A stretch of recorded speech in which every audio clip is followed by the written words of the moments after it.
नमस्कार, राष्ट्रपोस्ट से मैं पवन केसवानी। छत्तीसगढ़ में सप्ताह भर बाद पता चल जाएगा किसकी सरकार बनने वाली है, क्योंकि एग्जिट पोल के नतीजे तो 30 नवंबर को आ जाएंगे।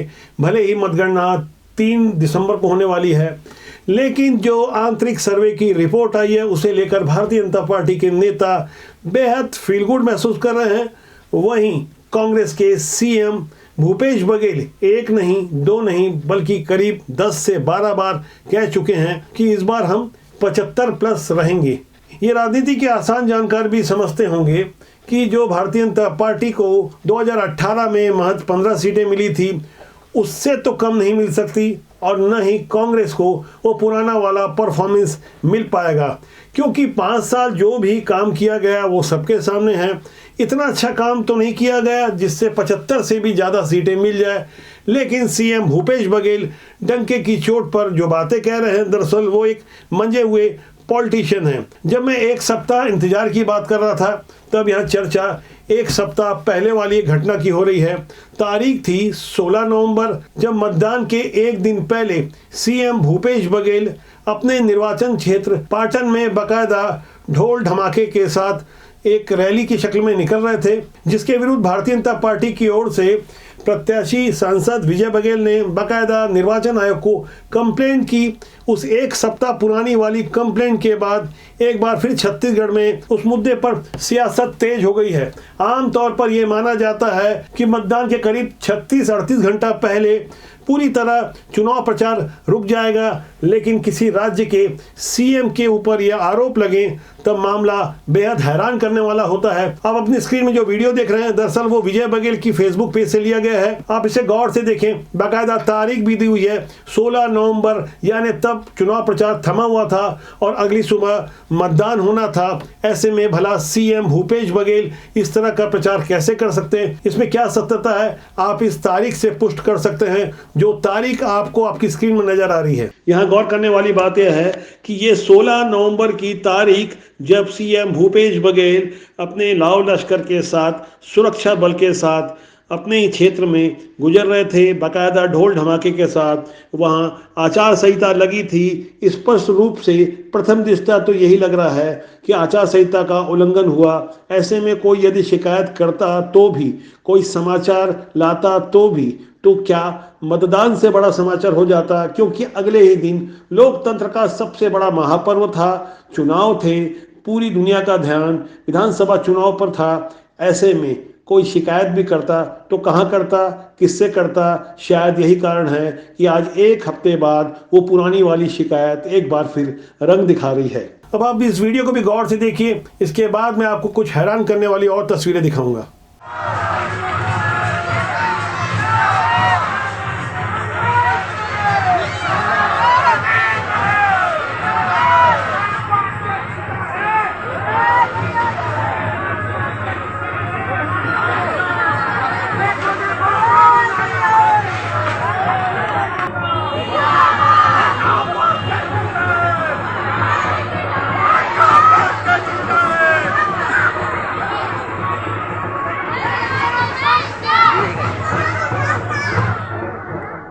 आमतौर पर यह माना जाता है कि किसी राज्य के मुख्यमंत्री के विरुद्ध कोई शिकायत नहीं की जा सकती, यदि की भी जाती है तो वो शिकायत परवान नहीं चढ़ती।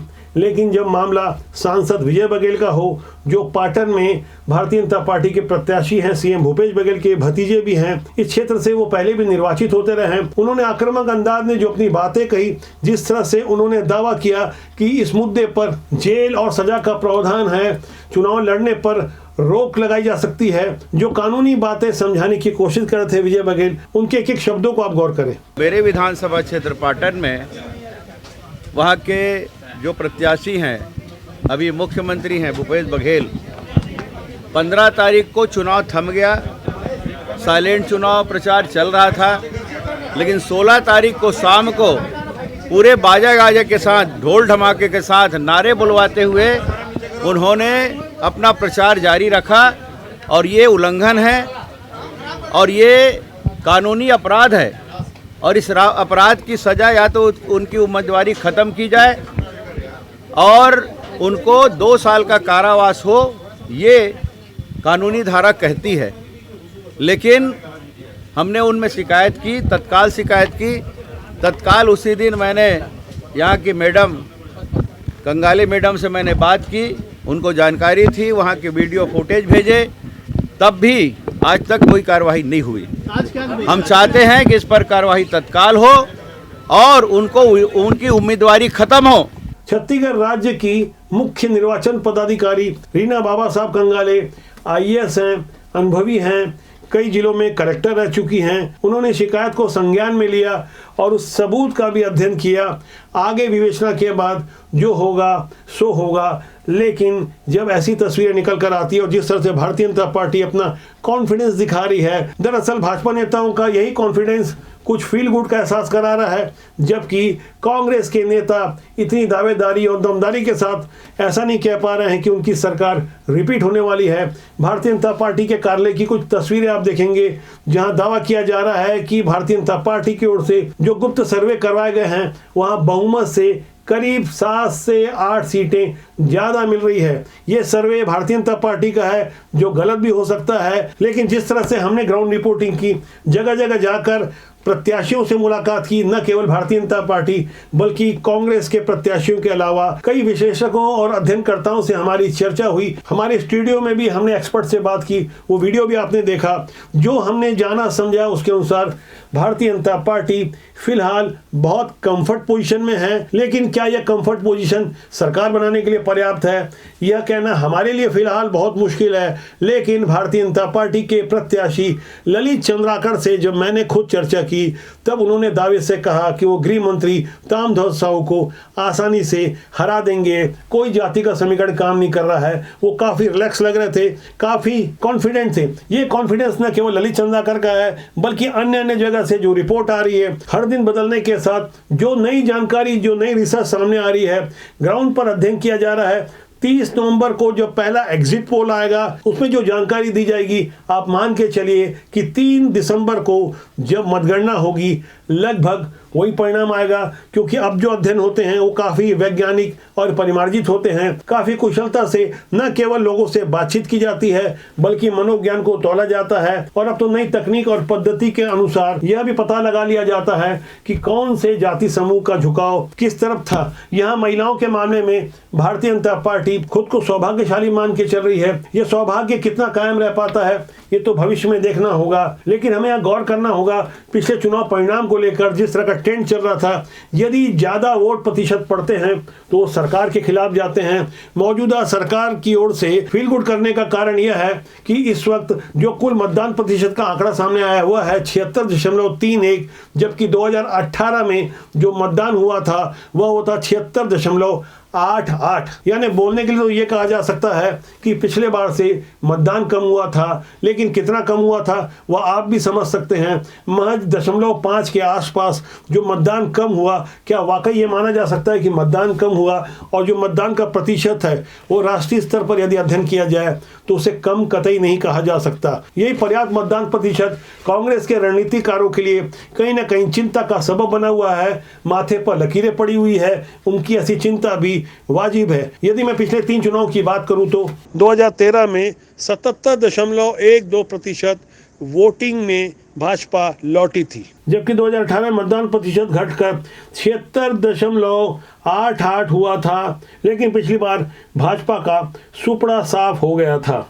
पहले चरण में जो 20 सीटों का मतदान हुआ उसमें करीब 78% मतदान हुआ, नक्सल प्रभावित क्षेत्रों में 78% मतदान। लेकिन बाद में जो 70 सीटों का मतदान हुआ उसका वोटिंग प्रतिशत था 75.08, यानी मतदान प्रतिशत एक बार फिर पहले चरण से 3% कम हुआ। कुल मिलाके जो आंकड़े बता रहे हैं, जो ट्रेंड बता रहा है, उससे तो यही लग रहा है कि कहीं ना कहीं कुछ बहुत बड़ा परिवर्तन आने जा रहा है। दरअसल सीएम भूपेश बघेल ही कांग्रेस के एक ऐसे शख्स हैं जो नियमित मीडिया से बात करते हैं, खुलकर बात करते हैं, मंझे हुए एक राजनीतिक की तरह बात करते हैं, अपनी बातों को रखते हैं। लगातार जो 75+ की बात कह रहे हैं, ऐसा कहना भी उन्हें चाहिए, क्योंकि ऐसा दावा कम से कम 2 सितंबर तक तो भारतीय जनता पार्टी भी करेगी, और तो और थर्ड फ्रंट जिसका कोई अस्तित्व भी नजर नहीं आ रहा है वो भी दावा कर रहे हैं कि वो भी ढेर सारी सीटें ला रहे हैं। यानी हम कह सकते हैं दिल बहलाने के लिए गालिब ख्याल अच्छा है। भविष्य के गर्त में सब कुछ छुपा हुआ है। हम कोई भविष्यवक्ता नहीं है और न ही किसी पार्टी के समर्थक हैं। आमतौर पर हमारे कमेंट बॉक्स में लोग काफी तीखी प्रतिक्रिया करते हैं। हम हर आलोचना का हृदय से स्वागत करते हैं, यहाँ तक कि लोग कुछ अपशब्द भी कहते हैं। मेरा उनसे आग्रह है कि ऐसा करने से हमें तो कुछ नहीं मिलेगा, लेकिन ऐसा करके वो जाहिर करने की कोशिश करते हैं कि ऐसे अपशब्दों से उनकी संस्कृति और संस्कार क्या है। ऐसे लोगों को हम रोक तो नहीं सकते, क्योंकि विचार अभिव्यक्ति की आज़ादी का कुछ लोग इस तरह से दुरुपयोग करते हैं जो कि पहली बार नहीं हो रहा है। आज मुझे बताते खुशी हो रही है कि राष्ट्रबोध परिवार 1 लाख सब्सक्राइबर वाले परिवार में शामिल हो गया है, सिल्वर बटन को प्राप्त हो गया है। ये सब हुआ है आप सबके सहयोग, प्यार और अपनेपन से। ऐसा ही प्यार मिलता रहे, आत्मबल मिलता रहे, आपका मार्गदर्शन मिलता रहे। राष्ट्रबोध आपका अपना जनमंच है, आपके साथ हम यूं ही लगातार आपके सरोकारों से जुड़े हुए मुद्दों को उठाते रहेंगे। राष्ट्रबोध का सूत्र वाक्य है राष्ट्रहित सर्वोपरि। तो आज के लिए इतना ही। मेरी आपसे फिर जल्दी मुलाकात होगी। लाइक शेयर के साथ सब्सक्राइब करना न भूलें, जिससे आपका और हमारा साथ ज़्यादा मजबूती से बना रहे। समाज और देश के लिए हम कुछ बेहतर करते रहें। नमस्कार।